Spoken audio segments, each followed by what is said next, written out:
자, 그러면 이어서 3교시 장기유한기관 재무회계 규칙 에 대한 부분을 이어서 살펴보도록 하겠습니다. 자, 7번 볼 차례죠. 7번의 잉여금, 법인 전출 관리 이 부분부터 보는데요. 먼저는 이 법인은 사회복지 법인을 얘기하기 때문에 저희 개인시설에서는 굳이 이 부분을 살펴볼 필요는 없죠. 그냥 간단하게만 보면은 잉여금을 법인으로 전출하는 그런 내용이다. 저희가 이 정도만 이해하면 될 것 같아요. 굳이 사회복지 법인까지 저희가 알 필요는 없을 것 같습니다. 근데 이제 개인 시설들 중에서 간혹 이제 사회복지 법인으로의 전환을 이제 고민하시는 그런 시설들이 있어요.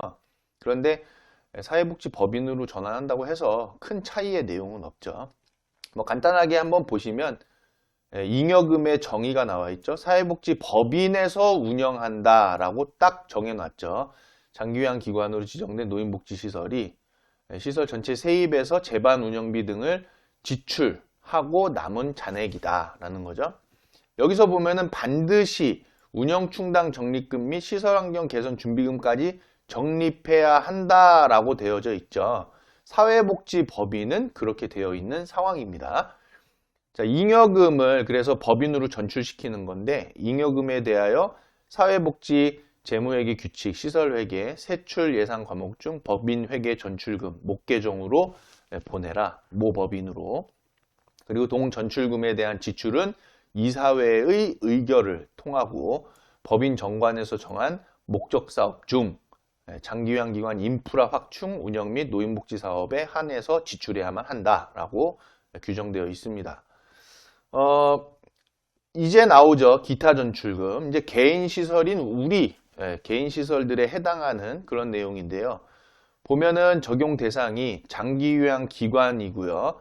사회복지법인 외의 모든 법인과 개인 시설 등이 설치 운영하는 기관이다라는 거죠. 자, 보면 장기유한 기관 기타 전출금이라고 해서 장기유한 기관으로 지정된 노인복지 시설이 시설 전체의 세입에서 재반 운영비 보면은 여기서 이제 그 인건비를 반드시 포함해라 라고 되어 있죠. 보건복지부 장관이 정해서 고시하는 장기유한 급여 비용 중의 인건비, 즉 직접 인건비를 말하는 겁니다. 그래서 재반 운영비 등이라고 했기 때문에 직접 인건비 포함 다른 운영비도 여기에 들어갈 수 있는 상황이다. 그래서 재반 운영비에 영향을 미치지 않는 범위 내라고 했기 때문에 여기서 주요한 포인트가 되는 것은 직접 인건비가 포인트가 되는 부분이고 나머지 재반 운영비가 적정하게 지출되었느냐라는 부분은 특히 살펴볼 수 있는 부분이 이제 생계비에 대한 부분이죠. 그래서 보호자분들께 식재료비 수입을 받았는데 그걸 다 지출을 했느냐 그 부분 그리고 종사자를 적법하게 채용해서 급여를 지출을 했느냐 이런 부분들이 될 것 같습니다. 자, 기타 전출금 지출은 장기유한 기관에서 다음 연도 예산 편성하면서 재반 운영비를 사용하고 남을 것으로 예상되는 금액을 기타 전출금 목으로 편성하고 운영위원회에 보고하게끔 되어 있죠. 그리고 예산을 보고하는 거기 때문에 시군구에다가 예산을 보고하고 승인을 받은 후에 지출할 수 있다. 이 과정을 꼭 기억하고 계셔야 되겠죠. 자, 그래서 먼저는 예상되는 금액을 기타 전출금 목으로 예산에다가 넣어라. 이게 1번이죠. 그 다음 운영위원회에 보고를 거쳐라. 2번, 그 다음 시군구에다가 예산을 보고해라. 3번, 그리고 승인을 받아라. 이렇게 4단계로 이루어진다라고 이해하시면 되겠습니다. 기타 전출금은 근데 이 예산을 수립할 때요. 저희가 기타 전출금은 더 잡을 수도 있는 상황이 되죠. 그래서 저희가 일단은 기타 전출금도 장기유한 급여 비용, 즉 수익 사업에 해당하는 기타 전출금, 그 다음에 자부담에 해당하는 기타 전출금 이 두 가지가 아무래도 기타 전출금으로 이제 뺄 수 있는, 보낼 수 있는 금액이 된다. 기타 전출금은 아시다시피 저희가 남는 잉여금을 대표자분께 보내는 거잖아요. 그렇기 때문에 저희가 컨트롤할 수 있는 부분이 그러니까 수익 사업에서의 기타 전출금과 자부담에서의 기타 전출금이죠. 근데 사실 자부담에서의 기타 전출금은 대표자 입장에서는 이게 수익으로 보기에는 좀 어려운 그런 내용이 되죠. 수익 사업에서의 기타 전출금이 사실상 대표자에게는 이익이 되는, 수익이 되는 부분이기 때문이죠. 그래서 저희가 이 기타 전출금의 예산을 풍족하게 잘 세워놓는 부분도 중요하고요. 더불어서 운영위원회의 역할이 상당히 중요하다는 거예요. 이 규정상에서는. 그렇기 때문에 운영위원회를 여러분들께서 충실히 잘 개최를 하셔야 한다는 것도 말씀을 드립니다. 자, 환경개선 준비금과 운영충당 적립금에 대한 부분이죠. 보면 환경개선 준비금 및 운영충당 적립금은 사용계획을 시장, 군수, 구청장에게 사전에 보고해야 한대요. 보고할 것도 너무 많은데 환경개선 준비금과 운영충당 적립금 사용계획까지 보고하려면 피곤해서 저희 기관 운영하기 어렵죠.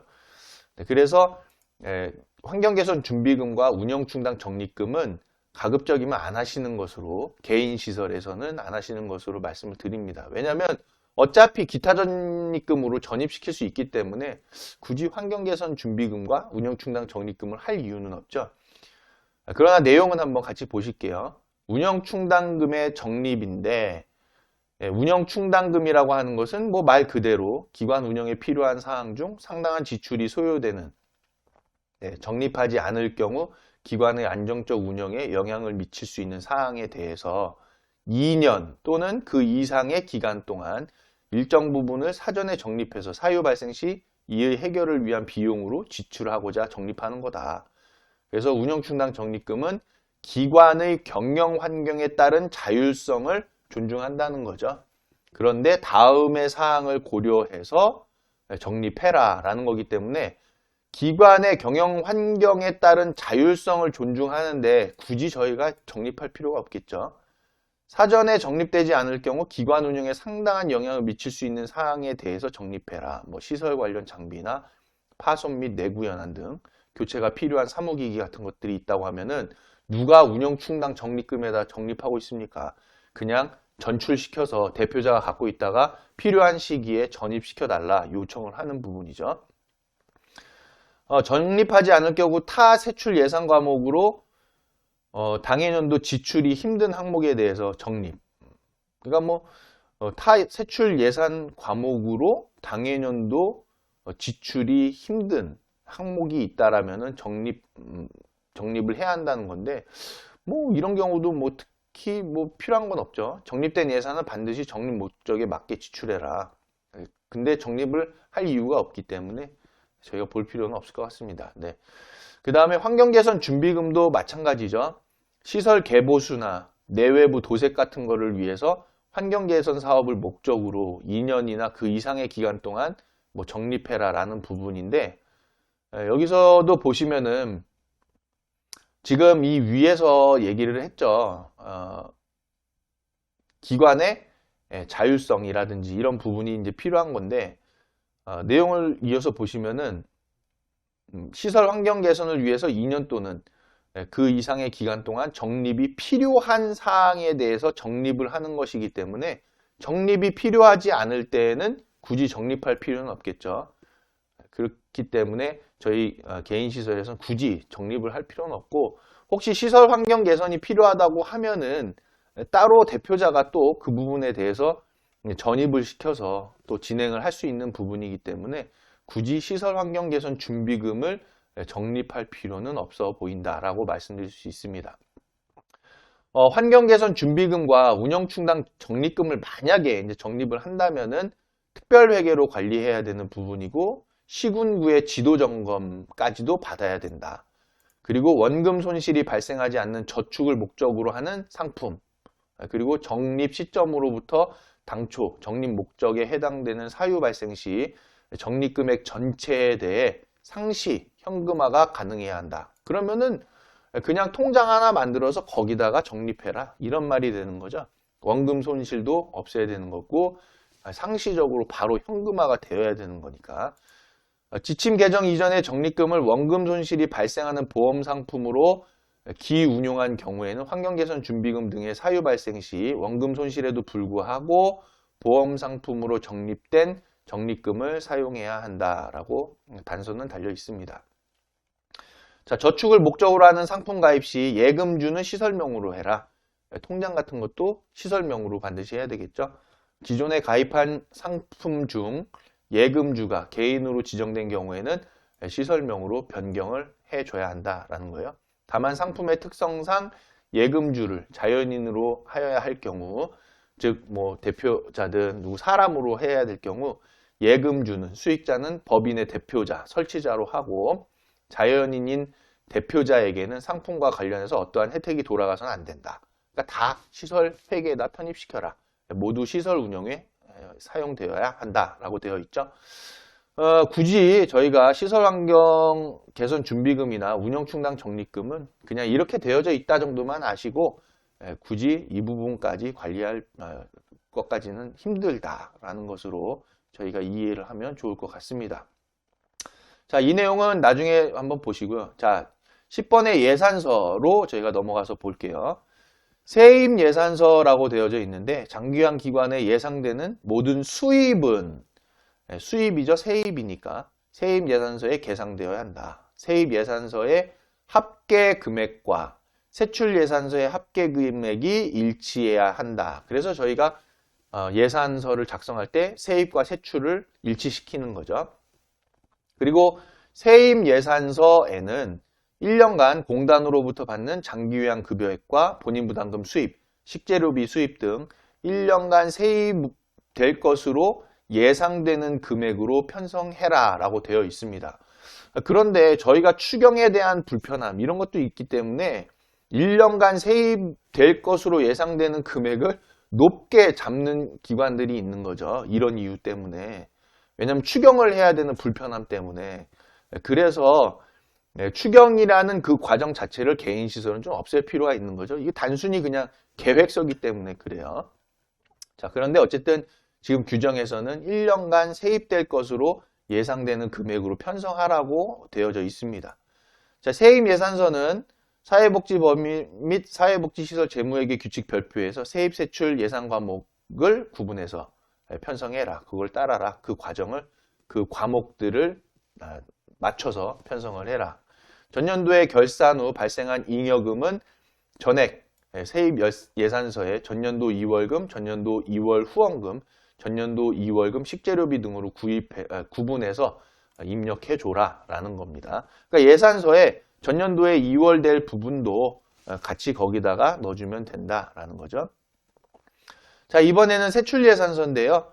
예상되는 모든 지출, 세출예산서에 계상해야 되는 거고 세출예산서의 합계금액은 세입예산서의 합계금액과 일치해야 한다라는 부분.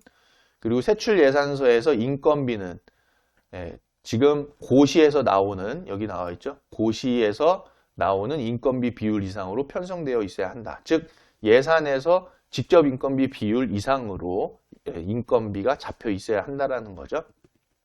자, 그리고 세출예산서에서 세출예산 과목 구분, 관항목별로 편성된 금액을 초과하여 지출할 수 없다. 즉 예산이 있으면 그 예산에서 지출해야 한다라는 건데 이거 사회복지법인 정도나 해당하는 내용이고 사회복지시설 같은 경우에는 저희가 예산의 변동성도 좀 상당히 크고 하기 때문에 세출예산에서 잡아준 그 비용 이상으로 지출하는 경우도 있고 생각지 못한 과목에서 지출이 일어나는 경우도 있고 해서 이게 이제 그 세출 예산하고 다르게 이제 지출이 되는 부분들이 있죠. 그래서 저희가 마지막에 사실은 운영위원회를 열어서 추경을 해가지고 해야 되는 건데 이게 운영위원회에다가 추경까지 해서 예산을 잡게 되면은 상당히 복잡한 과정이 되고 부담스러운 일이 되기 때문에 저희가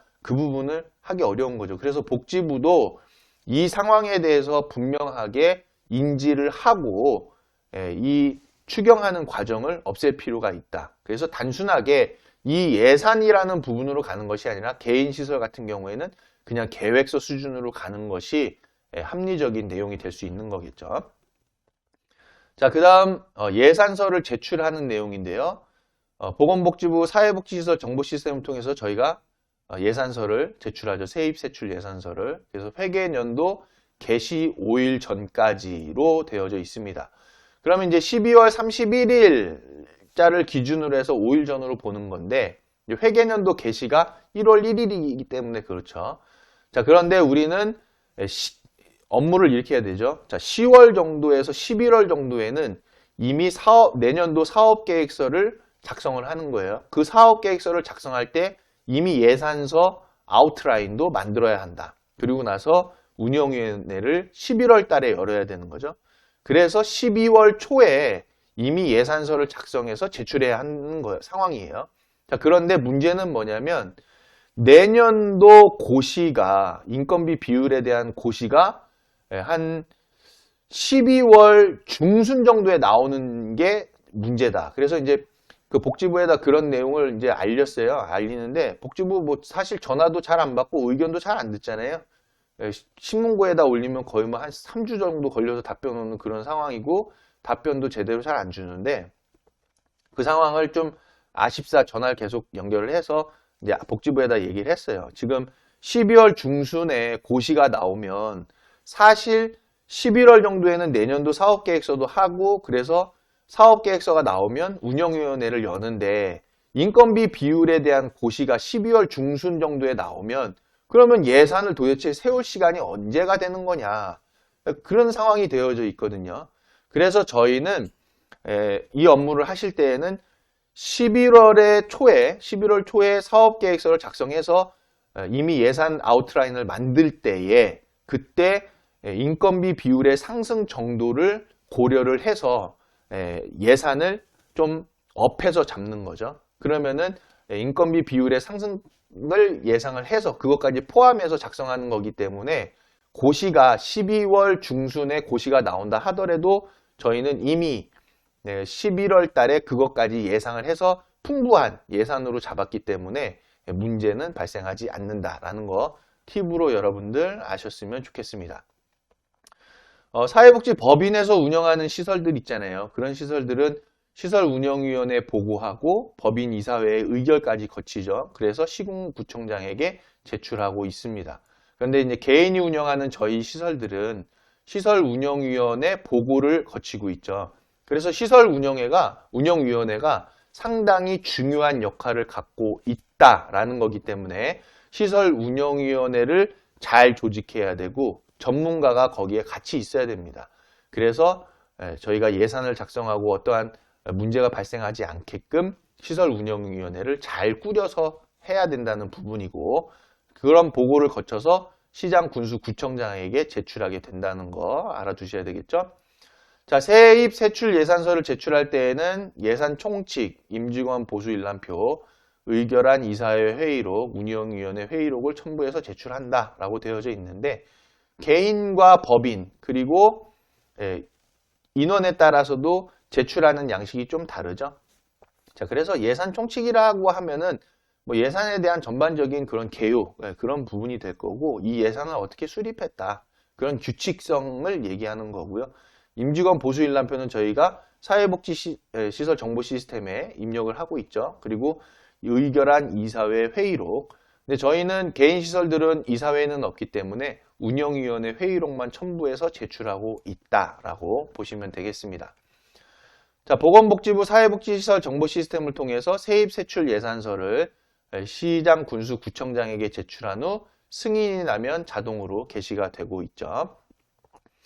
자, 이번에는 결산서 제출 관리인데요. 세입 결산서부터 보시면은 세입 결산서에 세입 처리를 다 해야 한다. 모든 수입에 대해서요. 그리고 이 부분이 중요하죠.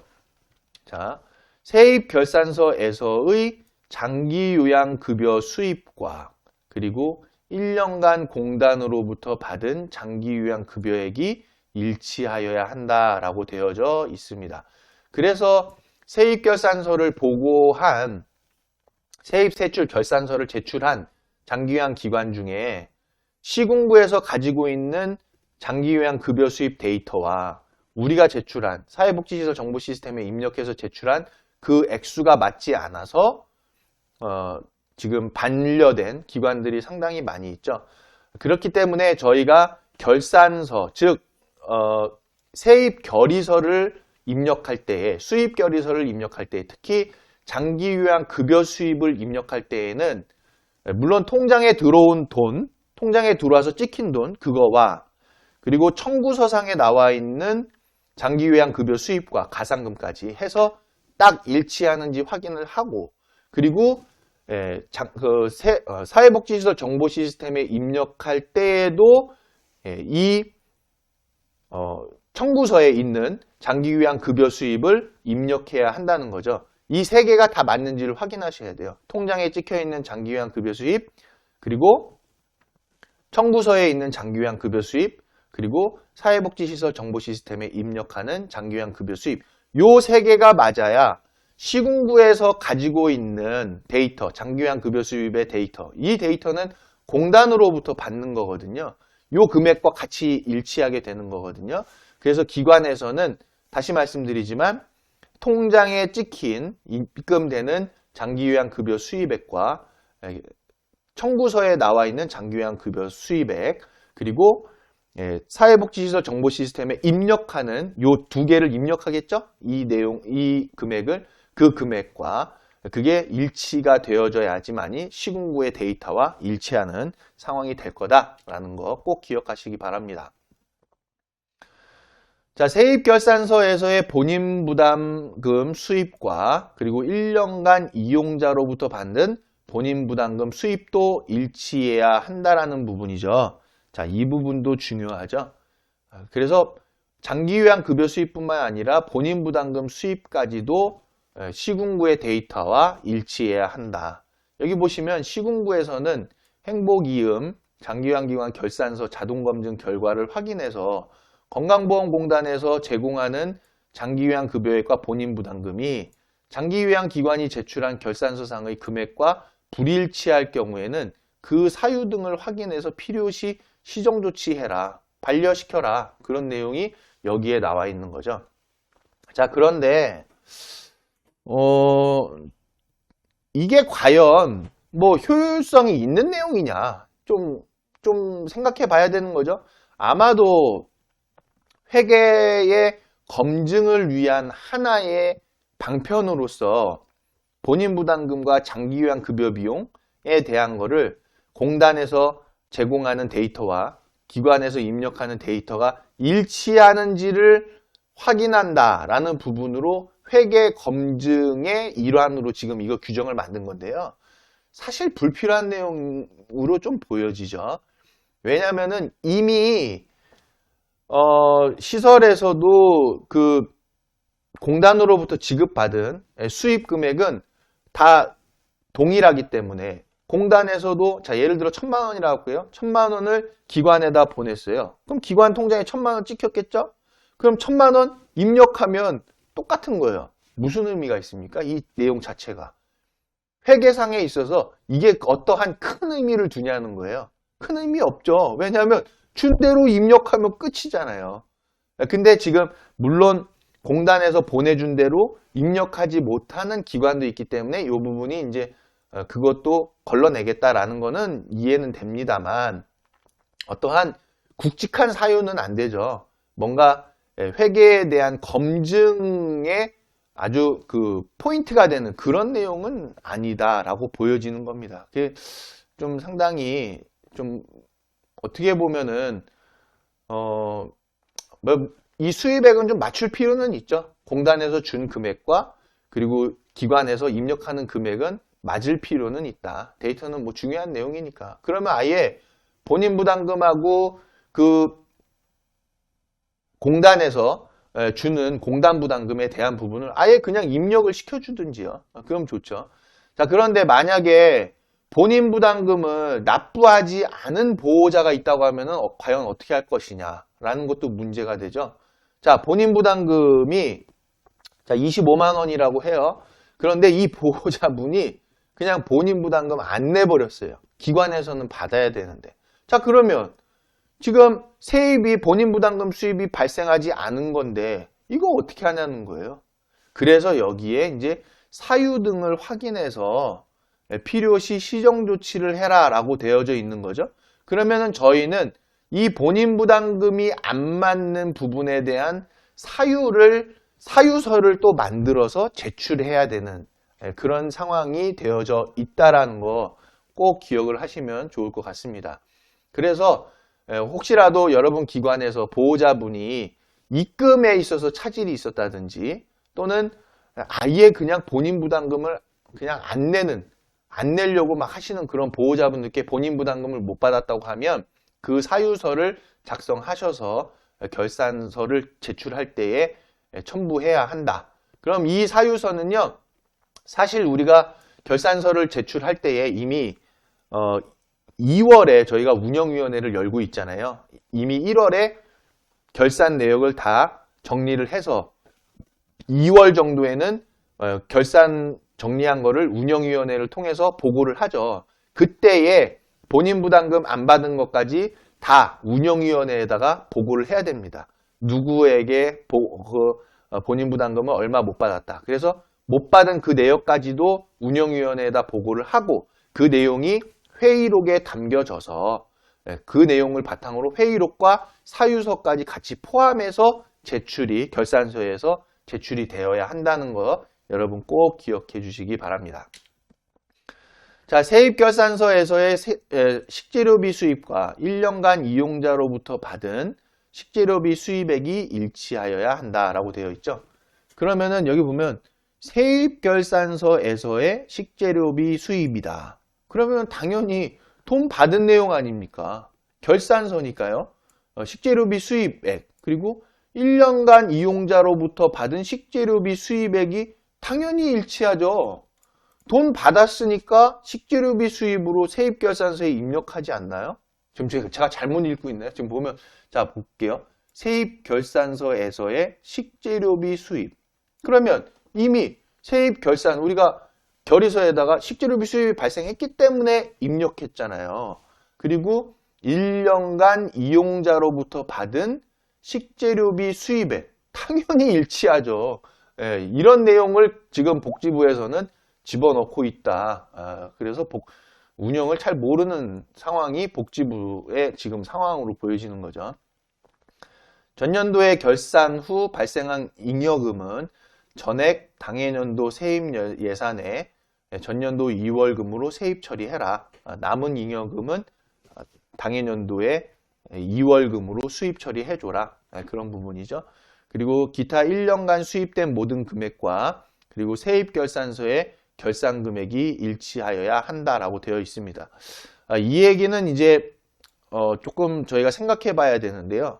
이 얘기는 뭐냐면 결국에는 통장상에 들어온 수입액과 그리고 결산서에 입력한 그 금액이 일치되어져야 한다라는 걸로 여러분들이 이해를 하셔야 되기 때문에 저희가 현금 출납부 관리가 상당히 중요합니다. 여기서 현금 출납부 말씀드리는 거는 저희가 케어스토리에서 제공해드린 그 엑셀 파일의 현금 출납부죠.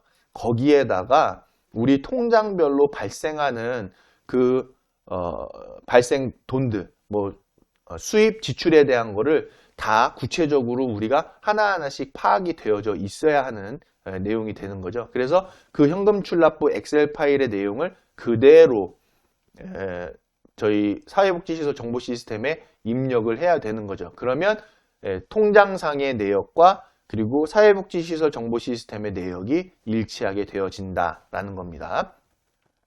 자, 세출결산서를 보시면요.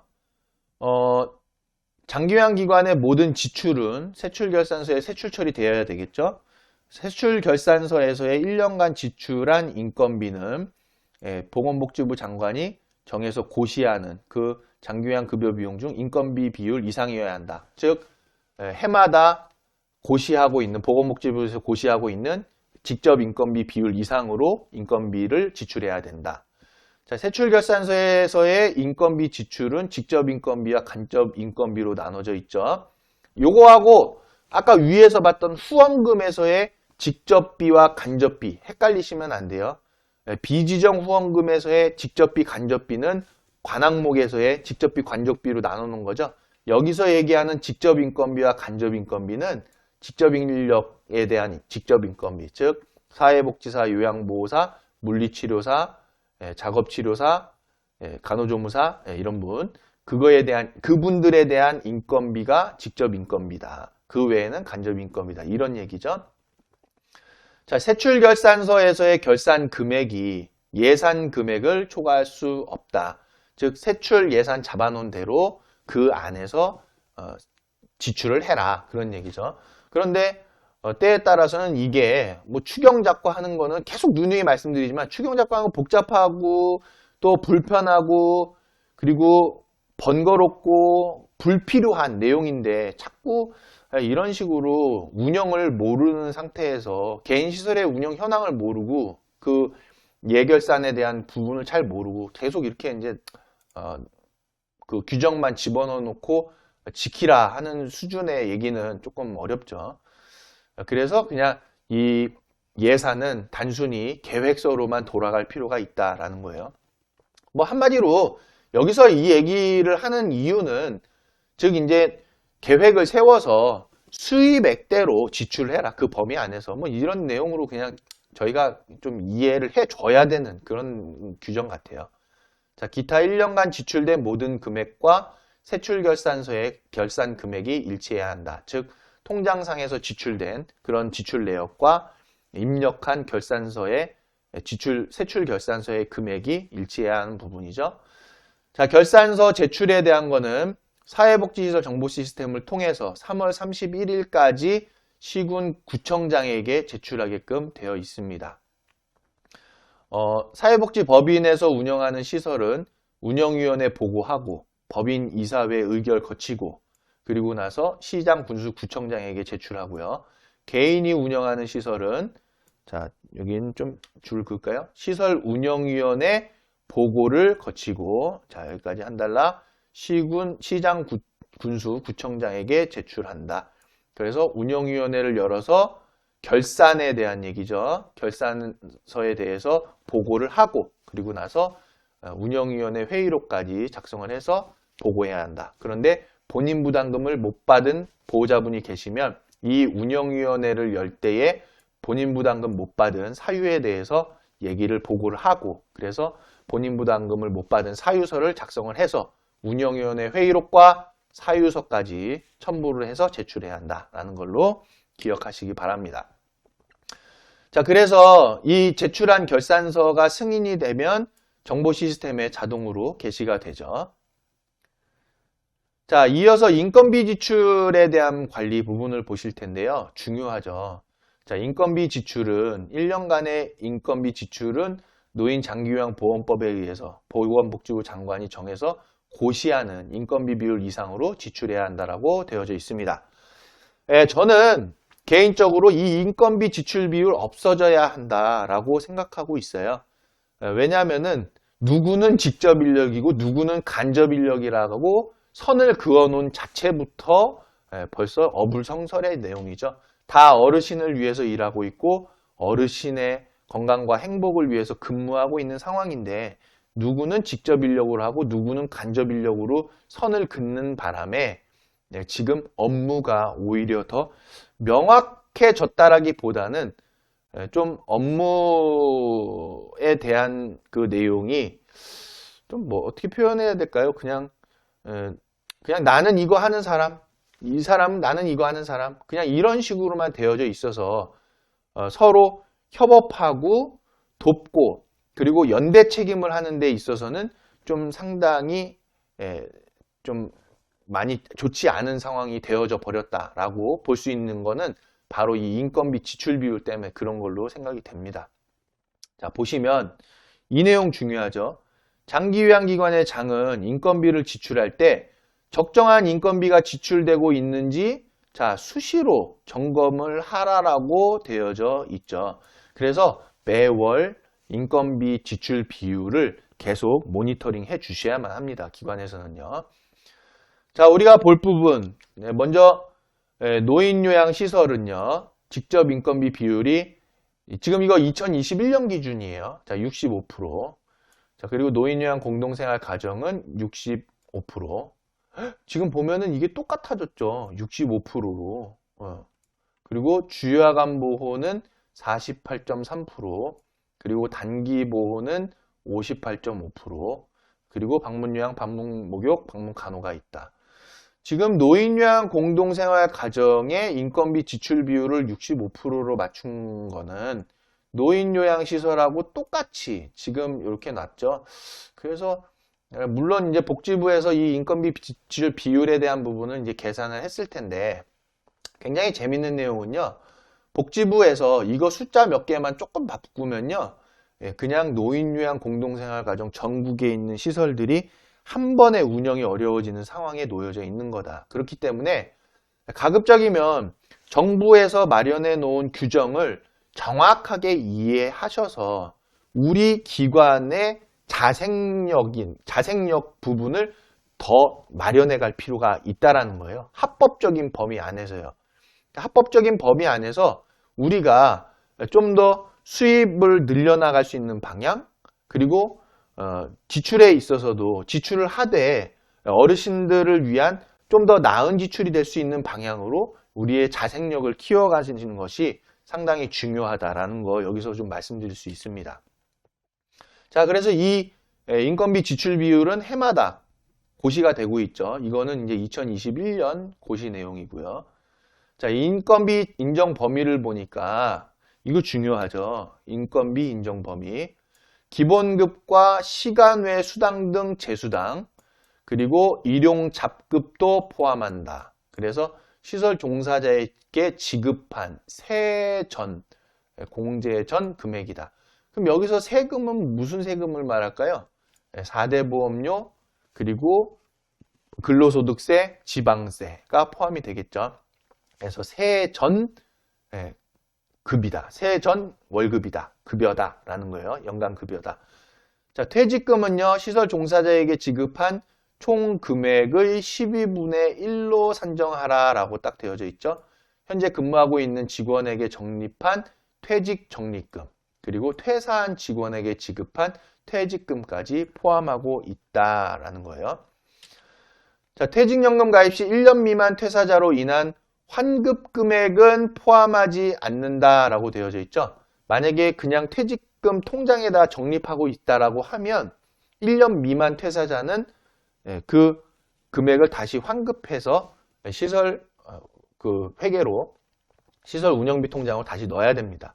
그때에 이 돈이 공단부담금에서 만약에 적립한 거면 공단부담금으로 다시 환급시키고, 본인부담금이었으면 본인부담금으로 환급시킬 수 있게끔 우리는 퇴직금을 적립할 때에 이 돈이 어떤 돈이었는지를 분명히 관리하셔야 되는 거예요.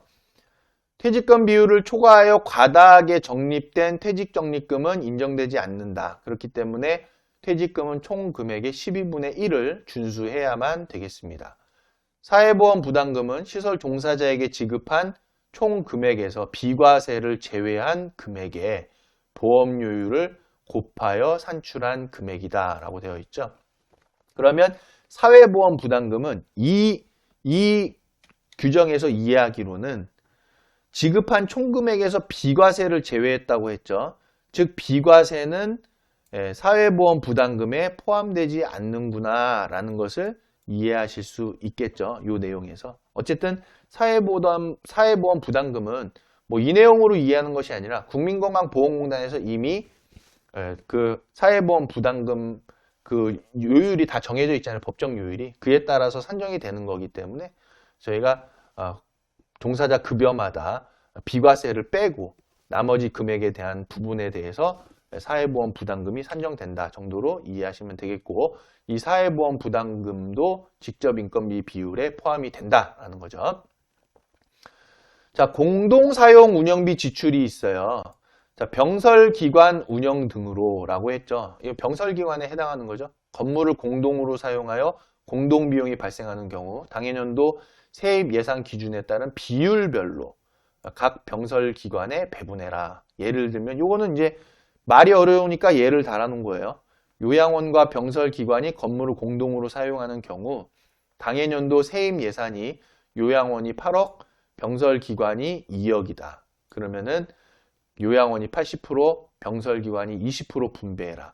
예를 들어서 어떤 공용으로 사용하고 있는 게 있어요. 그러면 그 공용에 해당하는 비용에 대해서 만약에 세입 예산이 지금 8억과 2억으로 되어져 있다. 8대 2다. 그러면 운영 경비도 80% 대 20% 이런 식으로 배분을 해라 라는 거가 규정이 되어 있습니다. 자, 그럼 이어서 장기요양기관 재무회계 규칙 세입 처리 세부 지침을 한번 보실 텐데요. 자, 목적은 이 내용에 대한 목적은 급여 비용의 성격에 따라서 세목을 구분하도록 한다. 이제 건강보험공단으로부터 지급받는 급여 비용인 거죠. 그 중에서 이제 세입 처리를 하는 부분인데 세입하고 관련된 거기 때문에 세입 처리 세부 지침이라고 한 거예요. 자, 이를 통해서 장기요양기관의 노인장기요양보험법 제38조 제6항에 따른 인건비 지출 비율 준수 현황을 정확하게 확인할 수 있도록 하기 위함이다. 여기서 얘기하는 제38조 제6항은요. 직접 인건비 비율 지켜라. 그런 내용의 법 규정입니다. 자, 주요 내용은 국민건강보험공단으로부터 제공받은 급여 비용, 가산금, 수입 상세 정보를 바탕으로 장기요양 급여 수입, 가상금 수입의 세목을 신설해서 처리해라 라고 되어져 있어요. 자, 이 얘기는 뭐냐면은 지금 장기요양 기관이 해야 되는 부분인데 여기 보면 장기요양 급여 수입, 가상금 수입 정보는 장기요양 정보 시스템 종사자 인건비 지출 내역 신고 화면을 참조해라 라고 되어져 있거든요. 저희 롱텀 케어의 장기요양 정보 시스템 종사자 인건비 지출 내역 신고하는 화면을 보시면은 거기에 보시면은 공단 부담금 중 인건비 비율 반영 금액이 있고요. 공단 부담금 중 인건비 비율 미반영 금액이라고 나와져 있습니다. 그래서 수입 금액에 있어서도 인건비 비율 반영이 된 금액이 있고 인건비 비율이 반영되지 않은 금액이 되어져 있다라는 거예요. 왜냐면은 공단 부담금에 있어서도 가상금에 있어서도 어떤 뭐 조리원 가산이라든지 하면은 그 부분이 직접 인건비 비율하고는 관계가 없잖아요. 그렇기 때문에 이렇게 나눠져서 이제 수입 처리를 해야 한다라는 부분인데요. 결국에는 직접 인건비 비율을 준수하는 부분은 이제 요거에 해당하는 내용이 되겠지만은 저희가 기관을 운영하는 데 있어서는 그냥 전체 우리 장기요양 급여 비용과 가상금 내용 안에서 가급적이면은 그 전체적인 비용 안에서 직접 인건비 비율을 맞춰주는 방향으로 가는 것이 좀 더 안정적으로 직접 인건비 비율을 준수해주는 방향으로 갈 수 있다라는 건데 이 세부적으로 우리가 아예 좀 더 아예 구체적으로 지금 이 내용처럼 직접 인건비 비율을 파악해서 가겠다라고 하면은 정확하게 따지면 수입에 있어서도 간접 인건비 비율에 해당하는 급여 비용과 가상금이 있을 수 있기 때문에 요 인건비 비율을 반영한 금액으로서 우리가 수입에 해당하는 부분을 직접 인건비 비율로서 파악할 수 있다라는 것으로 여러분이 이해하시면 좋을 것 같습니다. 그래서 장기요양 급여 수입에 여기 보시면 장기요양 급여 수입의 세목이 인건비 비율 반영 금액과 인건비 비율 미반영 금액으로 나눠진다. 이 부분도 마찬가지죠. 그렇게 이해를 하시면 좋을 것 같고요. 여기서 주의사항이 있는데 장기요양기관은 착오 청구로 인해서 급여 비용 또는 가상금 수입에 변동이 있다면 이를 회계상에 이제 반영을 해야 한다는 거죠.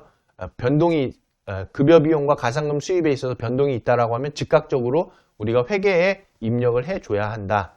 그런 부분이고 회계년도 마감 후에 결산 보고를 하는 기간이 있죠. 12월 31일 이후부터는 이제 결산 보고가 들어가야 되는 건데 결산 보고 시에 반드시 회계년도 기간 중에 발생한 급여 비용의 변동사항이 정확하게 반영되게끔 해라 라는 부분으로 여러분 이해를 하시면 좋을 것 같습니다. 자, 다음 내용은 지금 비급여 대상 항목의 세부 기준을 우리가 살펴보실 텐데요. 지금 벌써 시간이 또 꽤 많이 흘러서요. 4교시의 내용 이어서 이 부분부터 살펴보실 텐데 잠깐 쉬었다가 4교시 내용으로 다시 확인하도록 하겠습니다. 감사합니다.